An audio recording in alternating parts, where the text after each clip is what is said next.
بسم الله الرحمن الرحيم أدبان الدين سلام يا صاحبي يلا مدحدا نباديو نولل الله مدحدا نباديو نولل عبركي نغامتن بشوي مكودي كرين دعانو مارينينا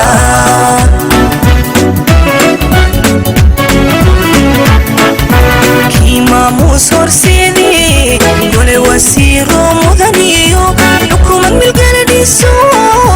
ra'iisul wasaare khayro dadku mahadsan ku qire khayre masanadhiso dadku mahadsan ku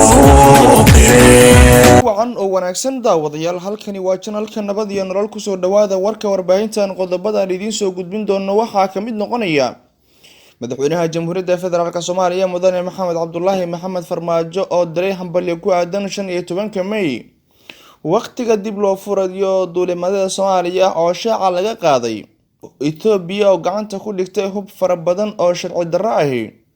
maamulka Soomaaliland si kulay uga hadlay dadaalada dowladda federaalka Soomaaliya ay ku buufinayso anyax fara badan oo dhibaato ku haya Soomaaliya qodobadaas aan idin soo gudbinaya saaxiibayaal taariikhdu waxa ay ku beegan tahay 15 bisha shanaad May 2020 oo diyaar garooba saaxiibayaal faanta qodobadii aad maqasheen oo dhameystiran fadlan channelkeena subscribe dhaha waxaan alla dartii ka codsanayaa inaad muuqaalkan la garayso Ilaahay subxaanahu wa ta'aala ku barakeeye madaxweynaha jamhuuriyadda federaalka Soomaaliya Maxamed Cabdullaahi Maxamed Farmaajo ayaa waxa uu diray hambalyo ku aadan 15 May oo ah maalintii la aasaasay ururka SYL oo ka soo wareegatay 77 sano madaxweynaha jamhuuriyadda federaalka Soomaaliya mudane Maxamed Cabdullaahi Maxamed Farmaajo ayaa waxa uu diray fariin ku saabsan sanad guurada 77 sanadii ka soo wareegatay aasaaskii golihii dhalinyarada Soomaaliyeed ee SYL oo horseeday xornimada dalkan ayaa waxa uu dul istaagay tilmaamaha faraha u ah guusha ay gaarsiiyeen dalkan 13 dhalinyarada ahaa oo baal dahab ka galay sooyaalka Soomaaliya madaxweynaha waxa uu tilmaamay in isku duubnida ay wax badan ay tarayso waxaana uu sheegay in tusaale cad ay noogu filan tahay 13 dhalinyaro ee SYL kuwaas oo loo yahay waxa ay dalkan Soomaaliya uga tageen madaxweynaha jamhuuriyadda federaalka Soomaaliya ayaa waxa uu dhalinyarada Soomaaliyeed ugu baaqay inay ka shaqeeyaan horumarka iyo dib u dhiska dalka Soomaaliya wax walbana ayaga ay ku xiran tahay madaxweynaha ayaa waxa uu tilmaamay doorka wanaagsan ee dhalinyarada Soomaaliyeed ay maanta ka qaadanayaan horumarka dalka hoggaanka ciidamada qalabka sida iyo dadaalada loogula jiro in dalka Soomaaliya uu cagiisa ku istaago iyo qaabka ay uga qayb qaadanayaan ka hortagga caabuqa coronavirus kaasi oo saameyn baan ku haya Soomaaliya madaxweynaha Soomaaliya Maxamed Cabdullaahi Maxamed Farmaajo ayaa tusaalay casharka taariikhiga ah ee ku jira nidaamka iyo wadajirka ay leedahay xisbiyada ama ururka dhalinyarada ee ka kala dhisan gobolada koonfureed iyo gobolada waqooyi ee dalka kuwaasi oo wadaniyad iyo walaaltinimo ku fashiliyay qorshihii gumeystaha ee dalkani gacanta ku jiray Soomaaliya ayaa marka la gaaro 15 bisha May waxaa laga xusaa 13 dhalinyaro kuwaas oo ka qayb qaatay gobonimada dalkan waxaana madaxweynaha jamhuuriyadda federaalka Soomaaliya uu diray maantay hambalyo ku aadan aasaaska ururkaasi oo ka soo wareegatay 77 sano bismillaahir rahmaanir rahiim السلام عليكم ورحمة الله وبركاته waxaa maanta oo ku aadan 15 May halkan aan ku xuseynaa sanad guuradii 77 ee ka soo wareegtay aasaaskii golihii dhalinyarada Soomaaliyeed ee SYL waxay mahad u sugan tahay allihii 13 dhalinyaro ee aasaasay ururka SYL ka dhaliyay Soomaali horseedna uga dhigay hogaaminta iyo kamira dhalinta halgankii muddada dheeraa soo socday ee keenay isku duubni dulqaad adkaysi wadajir midnimo iyo wadaniyadda shacabka Soomaaliyeed sababna u noqday in lagu guuleysto taabagelinta dad xor ah dal xora iyo dowlad shacabkeeda ay ku faanto oo karaamo iyo sharaf ku leh ummadaha kale ee caalamka. halyeeyadii SYL waxay baal dahab ah kaga jiraan sooyaalka dalkeenna Soomaaliyeed. jiil walba oo inaga mid ahna waxaa waajib ku ah inuu u gudbiyo jiilka ku xiga xusuustooda, halgankooda taariikheed iyo diiwaanka maamuuskooda. SYL kuma mutaysan maamuuska keliya in ay dadka Soomaaliyeed ka dulqaadeen heeryada gumaysiga una horseedeen gobonnimo buuxda,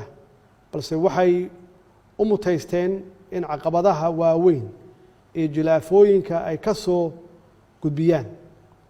halgankii dheeraa ee gobonnimo doonka Soomaaliyeed,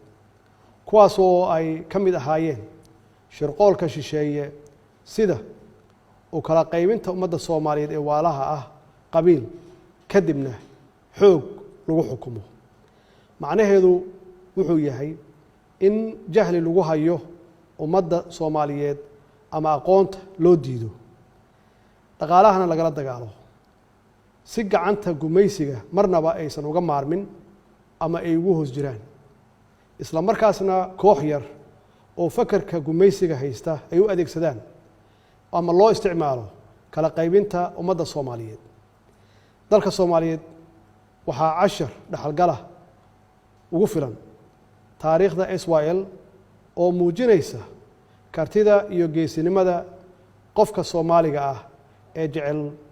dadkiisa iyo dalkiisa inuu badbaadiyo, kuna shaqeeyo mabaadi' ku dhisan Soomaalinimo, wadaniyad ama patriotism iyo midnimo, kana fogaada wax kasta oo ummadda kala qaybin kara oo ay ugu horeyso qabyaaladda. sidoo kale waxaa mudan in aan tusaalayno midnimada iyo wadajirka ay lahaayeen xisbiyada ama ururada dhalinyaro ee ka kala dhisnaa gobollada koonfurta iyo gobollada waqooyi ee dalka, iyo muhiimadda ay siiyeen jacaylka dalka iyo dadka iyo diinta, garowsadeenna dhibaatada qabyaaladdu ay ku leedahay mustaqbalkooda, ay sababna u noqotay inay helaan gobonnimadooda, dhidibadana u taagaan qaran ka tilmaaman caalamka. maanta 77 sano kadib, dhalinyaradu maxay ka baran karaan tusaalooyinka SYL? maxay dhalinyaradu maanta ku mutaysteen xaaladda cakiran ama dhibka ay ku jiraan? maxay dadka ku hadaaqaya ama ku dhawaaqaya qabyaaladda u hayaan mustaqbalka dhalinyarada Soomaaliyeed ee maanta jooga? annagoo aragnay cashar fiicanna ka helnay 30 sano ee ugu dambeeyey khasaaraha ay lahaan karto in qabyaalad iyo wadajir la'aan ay jirto. dhalinyarada waa rajada keliya ee dalku leeyahay. dalkuna waa hodan, dadkiisuna waa sabool. waxaa looga bixi karaa saboolnimada dhalinyarada oo israacda, oo ka shaqaysa dowladnimo, wadaniyad, wadajir iyo horumarka dalka. dadka waxaa looga baahan yahay dulqaad. dowladduna waxa ay ku hogaaminaysaa rabitaanka shacabka oo ku dhisan dimuqraadiyad iyo doorasho xalaal ah sida dalalka hore u maray. dowladdu waxaa ka go'an in tallaabadaas ay horey u qaaddo sida aan horey aan uga shaqeynay dowlad wanaag, waxqabad, wada shaqayn iyo ammaanada ummadda